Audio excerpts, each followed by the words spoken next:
Town planning వాళ్ళు అడ్డగోలుగున్నారు, GHMC వాళ్ళు అడ్డగోలుగున్నారు, vigilance వాళ్ళు దృష్టి అవన్నీ మేనేజ్ చేయబడింది కాబట్టి మీ కళ్ళ ముందు ఇంత పెద్ద బ్లండర్ కనబడుతుంది. మందిని మేనేజ్ చేసిన విజిలెన్స్ అండ్ ఎన్ఫోర్స్మెంట్ వాళ్ళు కూడా మేనేజ్ చేశారా?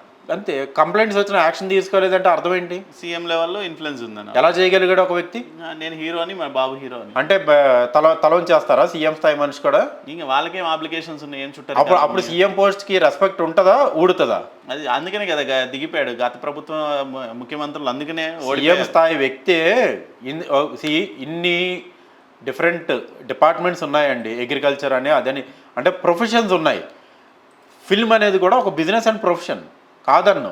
కొన్ని వేల లక్షల మంది బతుకుతున్నారు దాని మీద. అలాగని చెప్పి ఇంత పెద్ద సొసైటీలో ఇంతమంది కార్మికులు ఉండగా, ఇన్ని వ్యవస్థలు ఉండగా, ఇన్ని సిస్టమ్స్ డిఫరెంట్ కేటగిరీస్ ఉండగా, ఒక సినిమా ఇండస్ట్రీలో ఒక హీరోకి ఒక ముఖ్యమంత్రి స్థాయో లేకపోతే హోమ్ మినిస్టర్ స్థాయో లేకపోతే ఒక మినిస్టర్ స్థాయో వ్యక్తి తలొంచి 14 సంవత్సరాలు కొమ్ము కాశారు అంటే వాళ్ళకి మనం మంత్రులు, మాజీ మంత్రులను రెస్పెక్ట్ ఇవ్వాలా? వీళ్ళేంటని మనం రెస్పెక్ట్ ఇవ్వాల్సిన అవసరం లేదా? ఎవరి స్థాయి ఎవరు దిగజార్చుకుంటున్నారు? మళ్ళీ ఇందులో రాజకీయ నాయకులు పిల్లల పెళ్లిళ్ళని దీంట్లోనే పెళ్లి కూడా దీంట్లోనే జరిగింది.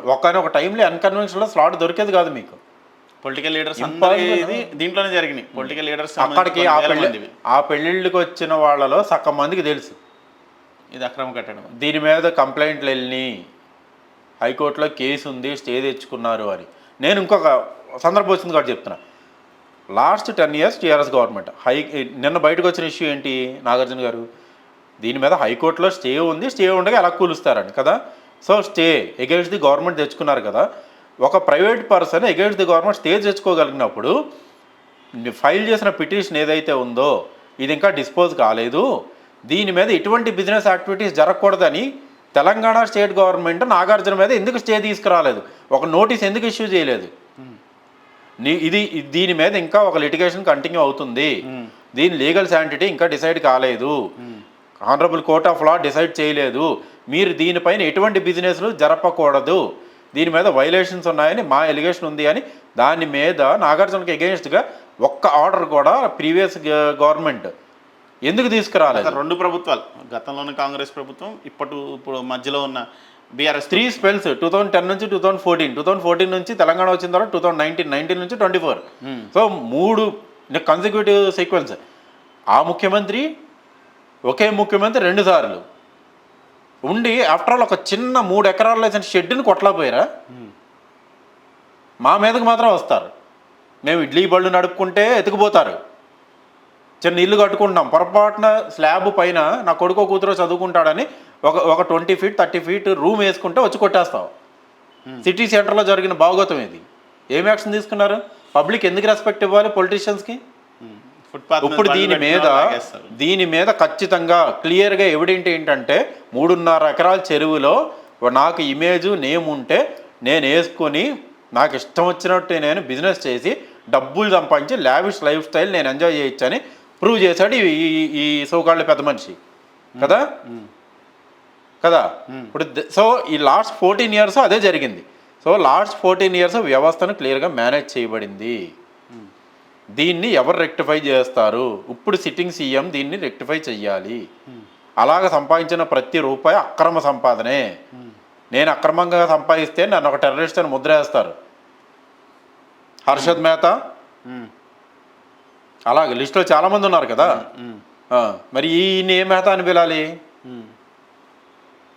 ఏ మెహతా అని పిలాలి? 7 ఎకరాలు కూడా నాన్న ఒకనొకప్పుడు దౌర్జన్యంగా కబ్జా పెట్టింది అనే డిస్కషన్స్ కూడా ఉన్నాయి.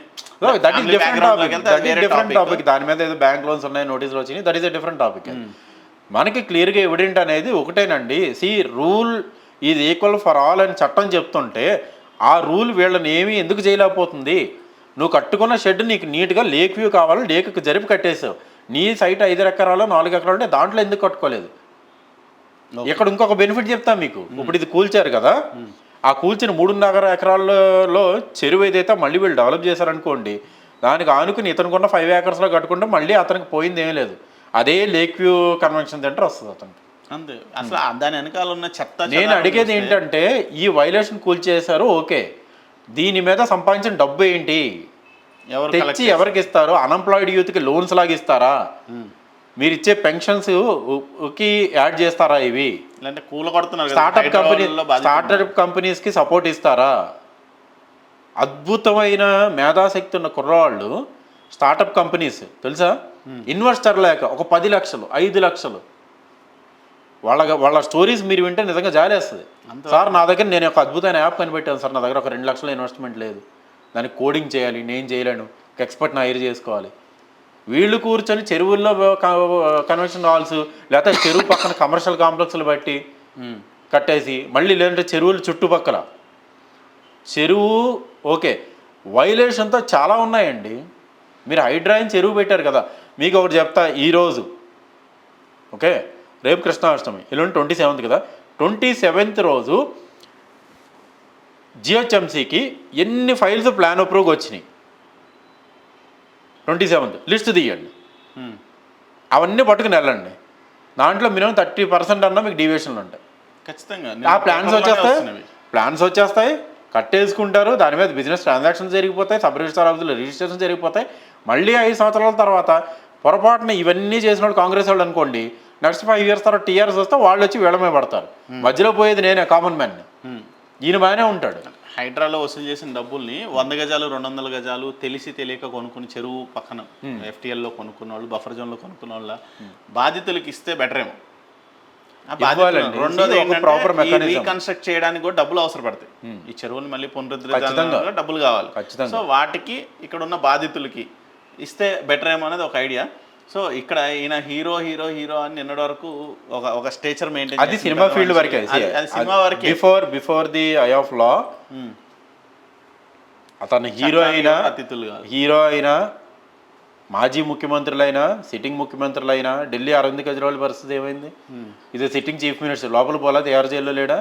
కవిత కూడా వెళ్ళింది, ఉన్నారు కదా. నేను అడిగేది ఏంటంటే కూల్చివేతలతో మేము ఒక ఎగ్జాంపుల్ సెట్ చేస్తున్నాం అనేది చాలా అది రైట్ కాదు. You're doing your duty. 10 సంవత్సరాల నుంచి ఎవరో చేయాల్సిన పని మీరు చేస్తున్నారు ఇప్పుడు, అది కాదు కదా. కూల్చేసి వదిలేయటం ఏంటి? ఈ సైట్లో ఈ ల్యాండ్లో ఇక్కడ ఈ క్రైమ్ జరిగింది, మేము కొట్టేస్తామంటే అది కరెక్ట్ కాదు. యాక్షన్ ఎప్పుడు తీసుకుంటున్నారు? నాకు హెల్మెట్ లేదు, వెంటనే ఫైన్ వేస్తున్నావు కదా సీసీటీవీలో చూసి. మరి ఆ సీసీటీవీలన్నీ 14 సంవత్సరాలు ఏమైపోయినాయి? సర్వేలెన్స్ ఏది? 14 years అది ఒక రాముడు వనవాసంతో సమానం అది. ఇక్కడ ఏమవుతుందంటే ఫస్ట్ 14 సంవత్సరాలు ముందల ఆ చెరువు అని తెలిసి పట్టించుకొని ఇరిగేషన్ డిపార్ట్మెంట్ వాళ్ళది, ఫస్ట్ ఇరిగేషన్ డిపార్ట్మెంట్, తర్వాత దాన్ని రిజిస్టర్ చేసిన వాళ్ళు స్టాంప్స్ అండ్ రెవెన్యూ డిపార్ట్మెంట్. మనం ఇన్ని డిపార్ట్మెంట్స్ గురించి మాట్లాడుకోలేదు. You take out the file అన్నీ వచ్చేస్తాయి. ఇతను పర్మిషన్కి అప్లై చేసిన ఫైల్ తీయండి, సంతకం పెట్టిన ప్రతి ఒక్కరిని లోపలేయండి. ప్రతి ప్రాజెక్ట్కి ఇదే. మనం అసలు అన్ని డిపార్ట్మెంట్స్ మాట్లాడుకోలేదు. దీనికి ఫైర్ క్లియరెన్స్ రావాలి, ఓకే, దీనికోసం డైరెక్ట్ కేసు వేయచ్చా? వీళ్ళందరూ ఒక ఫైల్ తీసుకొని అందులో ఉన్న ఆఫీసర్స్ మీద డైరెక్ట్గా క్రిమినల్ కేసెస్ బుక్ చేయండి అని చెప్పి ఏదైనా కోర్టుకి అప్రోచ్ అవ్వచ్చు, రిప్రజెంటేషన్ ఇవ్వచ్చు. రిప్రజెంటేషన్ అంటే కోర్టుని డైరెక్ట్ అడగలేము మనం. దీనివల్ల ఎవరన్నా గ్రూప్ ఆఫ్ పీపుల్ అంటే వేరే వాళ్ళు ల్యాండ్లో ఇతను కట్టి రోజులు చేస్తుంటే కనుక గ్రూప్ ఆఫ్ పీపుల్ ఉంటే మనం ఆనరబుల్ హైకోర్టులో పిల్ వేసుకోవచ్చు. ఇది ప్రైవేట్, ఇది గవర్నమెంట్కి సంబంధించింది కదా, గవర్నమెంట్ క్వశ్చన్ చేయొచ్చు. Give a representation to honourable chief minister. అతను కూడా యాక్షన్ తీసుకోలేదు అనుకోండి. ఒక్క నాగార్జున ఎంతమందిని మేనేజ్ చేశాడో అంటే ఇరిగేషన్ వాడిని, స్టాంప్స్ అండ్ రెవెన్యూ వాడిని, స్టాంప్స్ అండ్ రిజిస్ట్రేషన్స్ వాడిని, తర్వాత రెవెన్యూ డిపార్ట్మెంట్ వాడిని, తర్వాత జిహెచ్ఎంసీ వాడిని, తర్వాత power AP Transco Genco TS Transco Genco వాడిని, తర్వాత వాటర్ బోర్డ్స్ హెచ్ఎండబ్ల్యూఎస్ వాళ్ళని, తర్వాతకు వచ్చేసరికి పైన అధికారులని మనం ఇన్ని లెక్కటకలేదు. అంటే వీళ్ళది ఒక ఫైల్ పోతుంది, ఫైల్ గురించి మాట్లాడలేదు, అది వేరే. యాక్చువల్గా అసలు ఒక మనిషి ఒక ఫైల్ డాక్యుమెంట్ ఏముంటుంది అని చెప్తున్నా. ఇంత 1 2 3 4 5 6 అనుకుంటే వెళ్తే సీఎం వరకు వెళ్ళిపోయింది స్టేచర్. వీళ్ళందరినీ ఇతను పర్సనల్గా మేనేజ్ చేయక్కర్లేదు.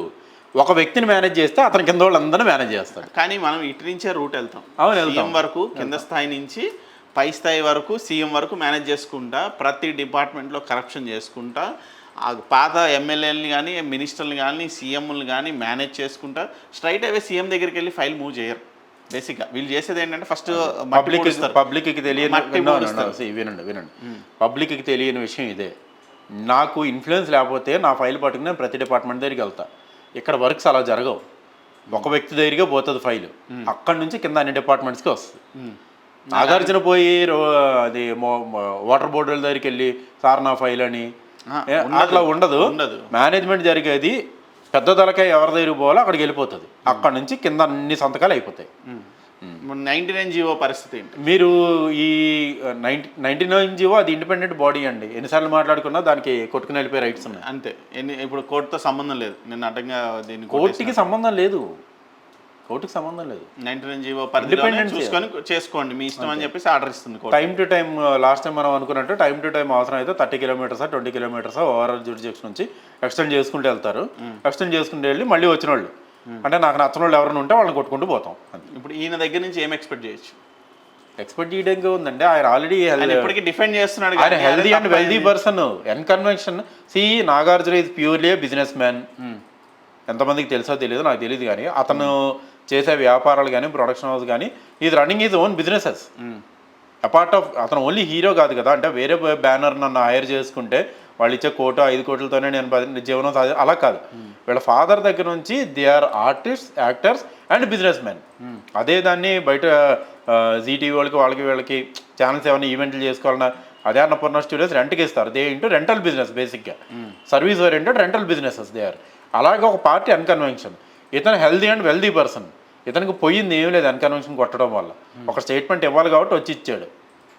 అతను చెప్తున్నట్టు ఇది నా ప్రైవేట్ ప్రాపర్టీ 3 ఎకరాలు 30 గుంటలు చెరువులో ఉన్నది అంటే ఆ సేల్ డీడ్ కూడా తప్పే. 2010లో చాలామందిని మేనేజ్ చేసి తెచ్చుకున్న సేల్ డీడ్ అయ్యి ఉంటుంది. అది ఫస్ట్ డీడ్ క్యాన్సిల్ చేయాలి. డీడ్ లీగల్ శాంటిటీగా చూసుకోవాలి. డీడ్ క్యాన్సిల్ చేయాలి, పర్మిషన్స్ క్యాన్సిల్ చేయాలి, ఉన్నతాధికారుల మీద చర్యలు తీసుకోవాలి. గత ప్రభుత్వం ఇతన్ననే కాదండి, ఇతన్ననే కాదు. మీరు అదేది కాజాగూడ లేక్ అని ఒకటి ఉంటుంది. దాని చుట్టుపక్కల కూడా పెద్ద పెద్ద లేసినాయి. నేను అడిగేది ఏంటంటే at least now you start A clear surveillance first. Sorry, మీరు 27th ఆగస్ట్ మీ జిహెచ్ఎంసీలో ఎన్ని ఫైల్స్ అప్రూవల్స్కి వచ్చినాయి? గుడ్డిగా సంతకాలు పెట్టకుండా మినిస్టర్ పేసీ నుంచి ఫోన్లు వచ్చినాయి అని కాకుండా మీరు మళ్ళీ ఒక సెపరేట్ టాస్క్ ఫోర్స్లో తీసుకొని రియాలిటీకి గ్రౌండ్ లెవెల్కి వెళ్ళి వెరిఫై చేయండి. టేప్స్ పట్టి పర్మిషన్ ఇచ్చే ముందే కొలవండి. ఇది చెరువు పక్కన ఉందా, బఫర్ జోన్లో ఉందా, ఆ బఫర్ జోన్ లిమిటేషన్ కూడా దాటి ఉందా, వైలేషన్లో ఉందా, వైలేషన్స్ లేవా, ఎంత స్క్వేర్ ఫీటు, సెట్ బ్యాక్స్ ఎంత వదిలేరు. రియల్ ఎస్టేట్లో ఉన్న ఇదేంటి అంటే మోస్ట్ కాస్ట్లీయెస్ట్ ప్రోడక్ట్ అది. మన దౌర్భాగ్యం ఏంటి అంటే ఇండిపెండెంట్ హౌస్ కొనుక్కునే స్తోమత లేని వ్యక్తి పాపం అపార్ట్మెంట్స్లోకి వచ్చేవాడు. చిన్న చిన్న అగ్గిపెట్టు లాంటి అపార్ట్మెంట్స్లోకి. లైఫ్ స్టైల్ అలా చేంజ్ అయింది యాక్చువల్గా. ఇండిపెండెంట్గా ధనవంతులు కొనుక్కునేవారు, రాజుగారి ఇళ్ళనో రావుగారి ఇళ్ళనో అనుకునేవారు.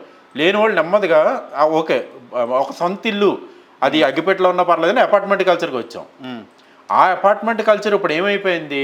మీరు గచ్చిబౌలిలో కానీ ఫైనాన్షియల్ డిస్ట్రిక్ట్ దగ్గర కానీ మీరు ఫ్లాట్ గాలిలో ఉండే ఫ్లాట్ కొనాలంటే 4 కోట్లు, 4 crores.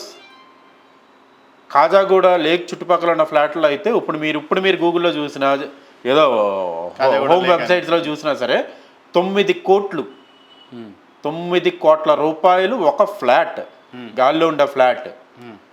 అంతవరకు రేట్లు పెరిగిపోయినాయి. వీటి మీద సర్వేలెన్స్ ఎక్కడ ఉంది? ఇంత కాస్ట్లీ ప్రోడక్ట్ మీద సర్వేలెన్స్ ఎలా ఉంది? డీవియేషన్తో ఎలా కడుతున్నారు? కట్టిన వాటికి పర్మిషన్లు ఎలా వస్తున్నాయి? కనెక్షన్లు ఎలా వస్తున్నాయి? వాటర్ కనెక్షన్ ఎలా వస్తుంది? ప్రాపర్టీ ట్యాక్స్లు ఎలా జనరేట్ అవుతున్నాయి? ఎంతమంది మధ్యలో ఇష్టం వచ్చినట్టు డబ్బులు తినకపోతే మీకు ఇన్ఫ్లుయెన్స్ లేదు కదా. మీరు ఏ బ్రోకర్ మీద డిపెండ్ అవ్వకుండా, ఏ మీడియేటర్ మీద డిపెండ్ అవ్వకుండా మీరు సార్ నాదొక 100 గజాల సైట్ ఉంది సార్ అని మీరు ఒక ప్లాన్ రెడీ చేయించుకొని ఒక ఆర్కిటెక్చర్తో ప్లాన్ తీసుకెళ్ళండి. మీ పని అవడానికి సంవత్సరం పడుతుంది. తెలుసా? గ్యారంటీ లేదు. ఏదర్ ఆ ప్లాన్ డ్రా చేసిన ఆర్కిటెక్ట్ లైసెన్స్డ్ ఆర్కిటెక్ట్ కాదనో, ఓకే దీనికి ఇన్ని గజాలు వదిలేయాలనో, సెట్ బ్యాక్స్ అనో, అదనో ఇదనో అన్నీ కరెక్ట్గా పెట్టుకున్న భారతీయుడి సినిమాలో బతికే అయిపోద్ది మీది. సో 100% 14 సంవత్సరం చాలా మేనేజ్ చేయబట్టి ఇది ఎగ్జిస్ట్ అయింది, లేకపోతే ఎగ్జిస్ట్ కాదు. నేను అడిగే ప్రైమ్ కోర్ పాయింట్ ఏంటి అంటే సరే ఇది ఇతను చెప్పినట్టు ప్రైవేట్ ప్రాపర్టీ అని అనుకుందాం. కోర్టులో లిటిగేషన్ ఉన్నప్పుడు దీని మీద బిజినెస్ యాక్టివిటీస్ జరగకూడదు అని స్టేట్ గవర్నమెంట్ ఆఫ్ తెలంగాణ ఏదైతే టీఆర్ఎస్ పార్టీ నడిపిందో వాళ్ళు ఎందుకు స్టే తేలేకపోయారు అన్నది నా క్వశ్చన్. వాళ్ళకి తెలుసు కదా వీళ్ళు ఇయర్లీ ఐటీ ఫైలింగ్స్ ఎంత చేస్తున్నారు. ఇన్ని 100 కోట్లు, ఒక 50 కోట్లు 100 కోట్లు పర్ ఇయర్ ఒక పెళ్ళిళ్ళకి రెంట్కి ఇచ్చుకునే ప్లేస్ అది. అవునా? ఆ ప్లేస్ అంతా ఎక్స్క్లూజివ్గా ప్రీమియం ఛార్జెస్ కలెక్ట్ చేస్తున్న బిల్డింగ్ వైలేషన్ మీద ఉంది అని నాకు డౌట్ ఉన్నప్పుడు దాని మీద ఆ డౌట్ క్లారిఫై అయ్యే వరకు లీగల్గా కోర్టులో ఒక ఆర్డర్ వచ్చే వరకు దీని మీద బిజినెస్లు జరగకూడదని ఎందుకు స్టే తేలాపోయింది? అసలు ఆ డైరెక్షన్లో ఒక్క అడుగు కూడా ఎందుకు వేయలేదు?